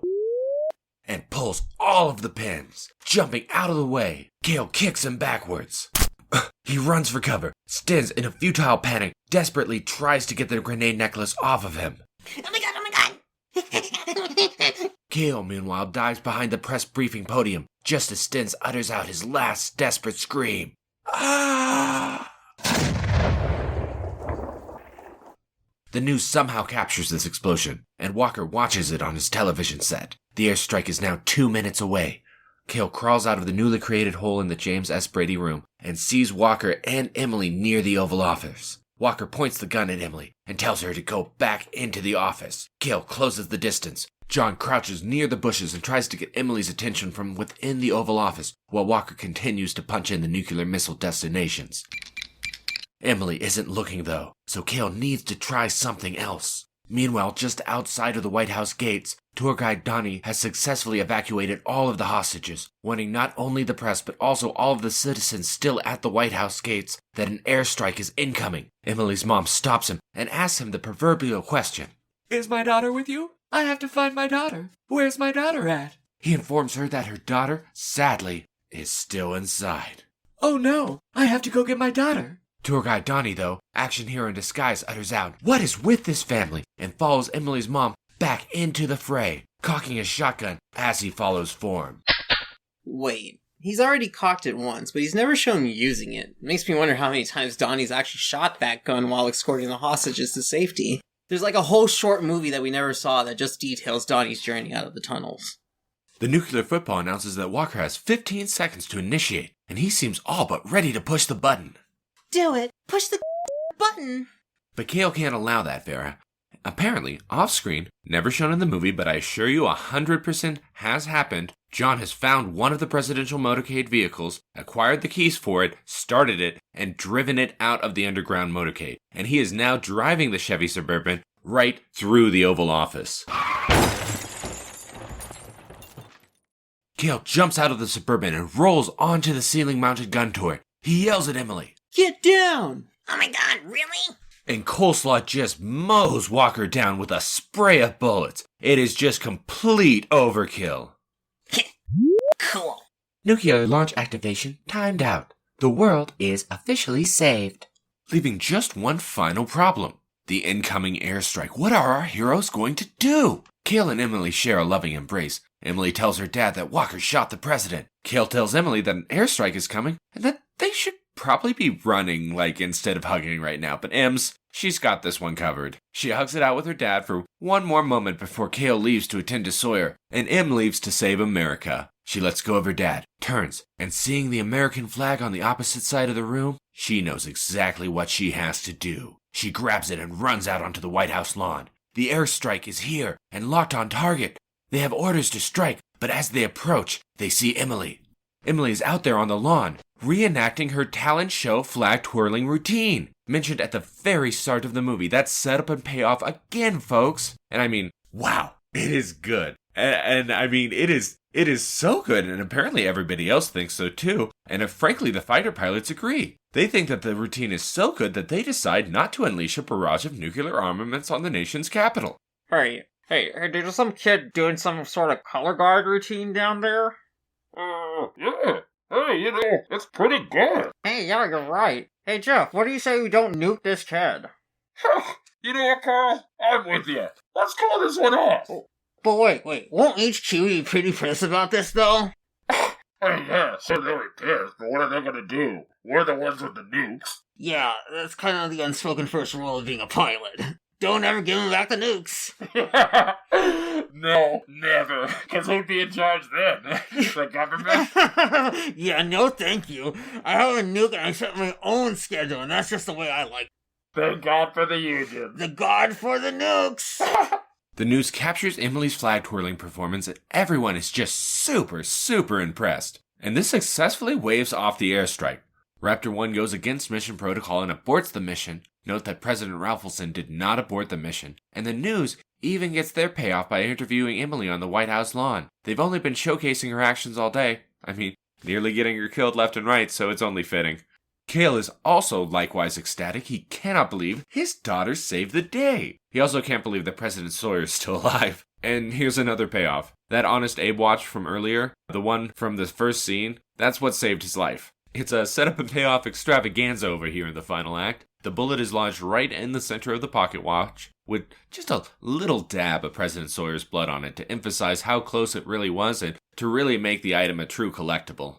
Emily is, of course, at long last reunited with her mother. Everyone seems to be celebrating except for Raffleson and Caulfield. The Pentagon agent from earlier returns and tells Carol that he's got the results from her database search. There's definitely a traitor in the room.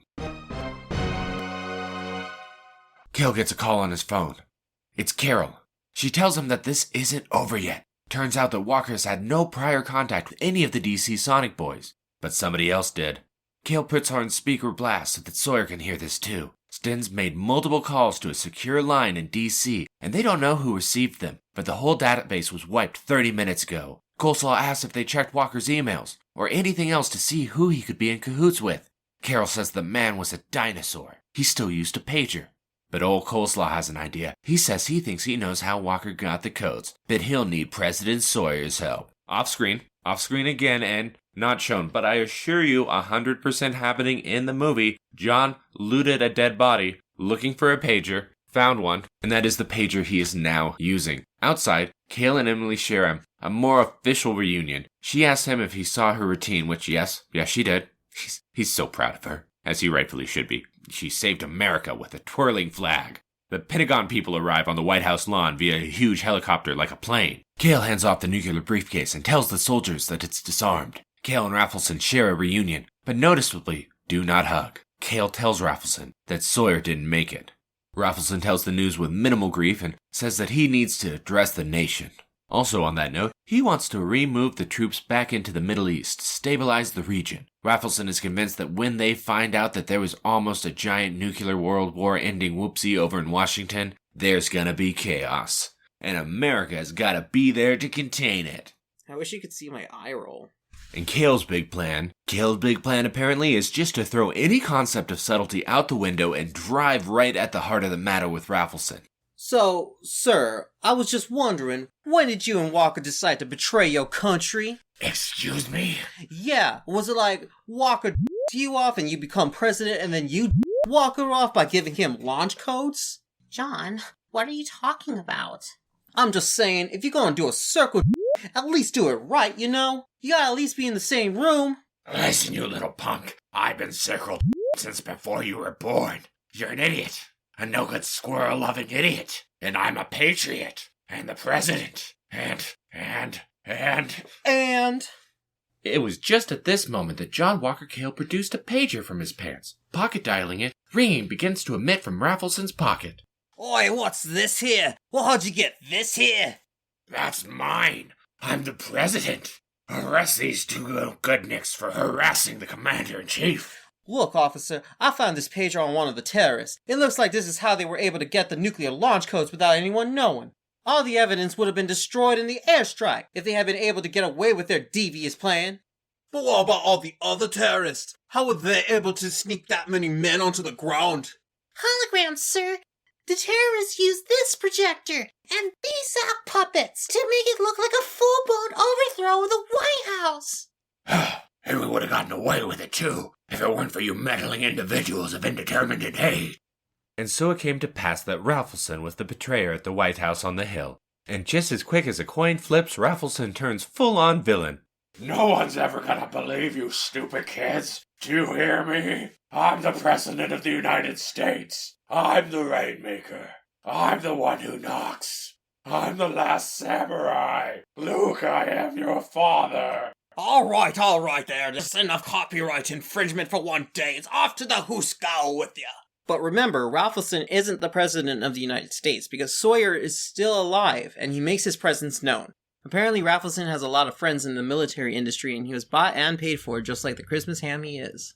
Raffleson is taken into custody by Caulfield, and Carol thanks Cale for everything that he's done. Cale thanks Carol for giving him a chance, and Carol thanks Cale for thanking her, and Cale thanks her for thinking to thank him back. President Sawyer, still very injured from the gunshot wound from earlier, he's being escorted to the hospital. He stands at the top of the boarding staircase to Air Force One and shouts down at Cale. He's not going anywhere without his protection detail. That's right, it looks like Cale has a job to do. Cale waves to Emily and her mom and leaves for the helicopter, before thinking twice, turning back, and inviting Emily on board, which she happily accepts, and I'm really not sure that's appropriate right now, considering that the president has just been shot, it's probably not the greatest time to take your daughter on a flyby, but screw it. Let's get this goose in the air and let's call this movie a day, shall we? Tour guide Donnie, possibly making a pass at Emily's mom,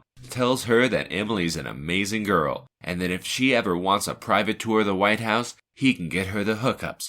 She might have to wait a few weeks for them to clean things up, but he'll get that all sorted out. Aboard the helicopter as one final wrap-up, President Sawyer is notified that all of the nations have agreed to his terms. The ones from earlier, his crazy peace plan, it may work out after all.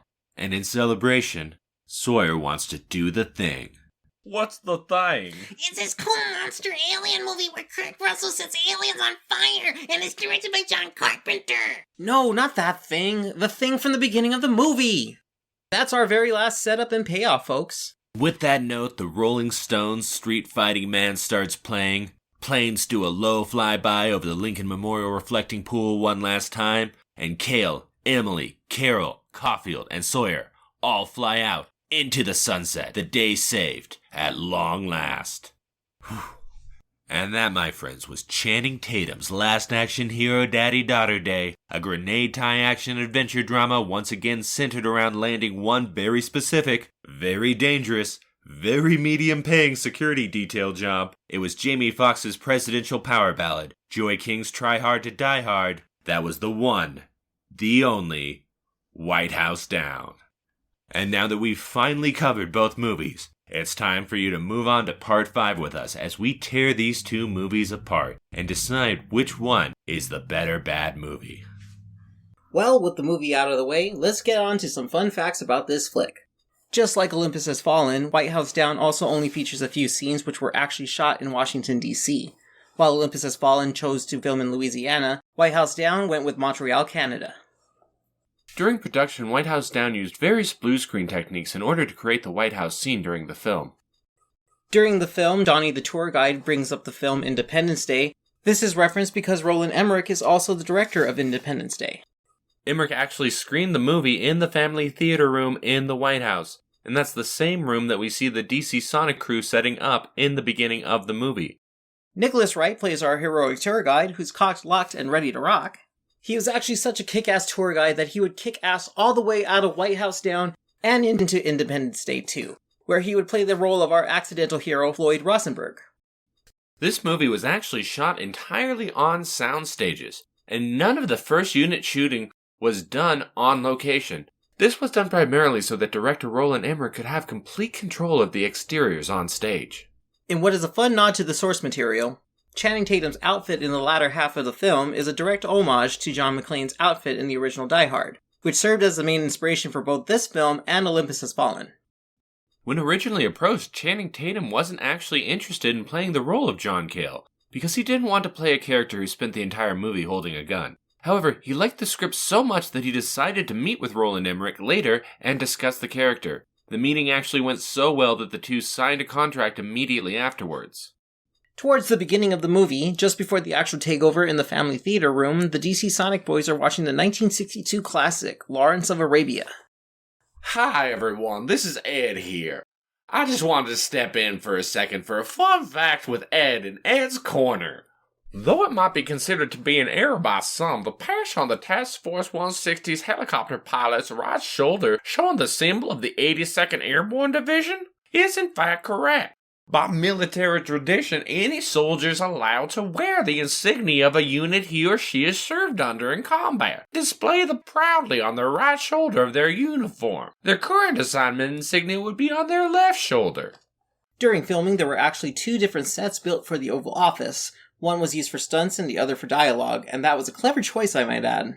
The production schedule for White House Down was extremely rushed, requiring 45 sets to be built in a span of only 10 weeks. This included just about all of the White House, the Pentagon, and the Capitol sets.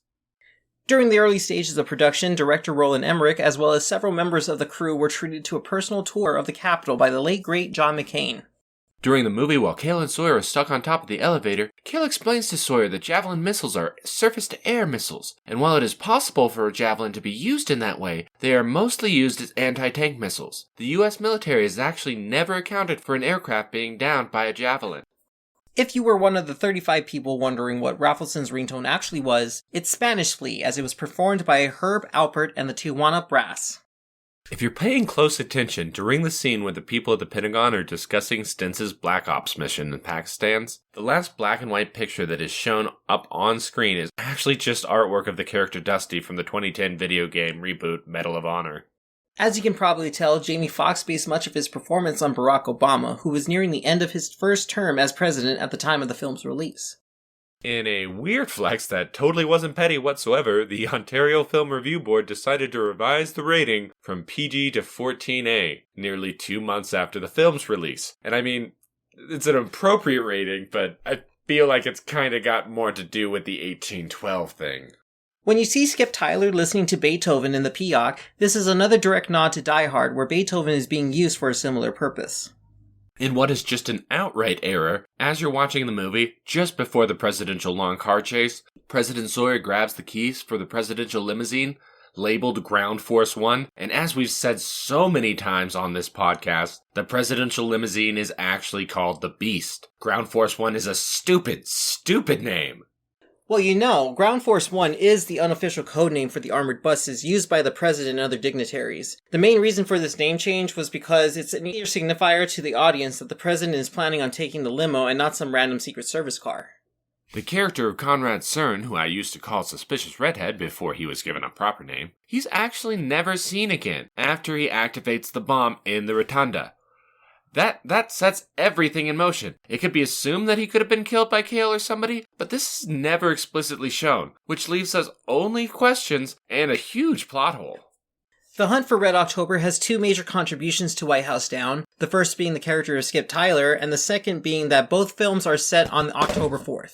Besides just Die Hard, Roland Emmerich says that many of Tony Scott's films were a huge inspiration for his movie, including Man on Fire with Denzel Washington, and I think the influence from Man on Fire is just as clear as the Die Hard influence here. Our flag twirling hero, Joey King, would go on to appear in Roland Emmerich's next two movies, Stonewall and Independence Day Resurgence.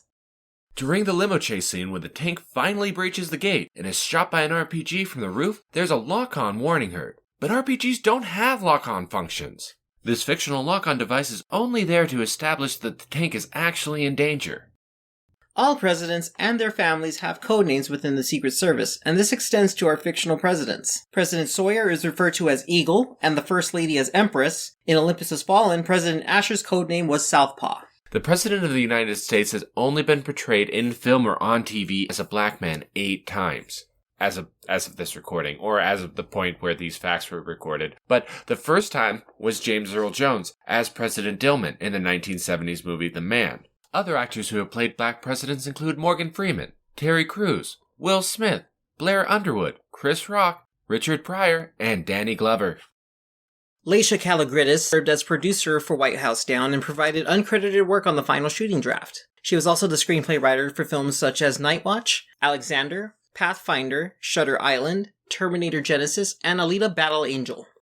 Maggie Gyllenhaal is Jake Gyllenhaal's sister. That's a fact, and you can take it to the bank. But more than just that, they've also both been in Roland Emmerich movies. Maggie Gyllenhaal, of course, was in White House Down, and Jake was in The Day After Tomorrow. The First Lady, portrayed by Garcelle Beauvais, has worked with Jamie Foxx before on The Jamie Foxx Show on the WB Network. Channing Tatum's and Richard Jenkins have likewise acted together in the Nicholas Sparks adaptation of Dear John. Jamie Foxx and James Woods appeared together on the 1999 football film Any Given Sunday.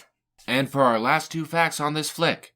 First, while looking for the sat phone in the residence, President Sawyer finds it at a nightstand, which is also filled with numerous boxes of Nicorette gum. This is a direct reference to President Obama's smoking addiction.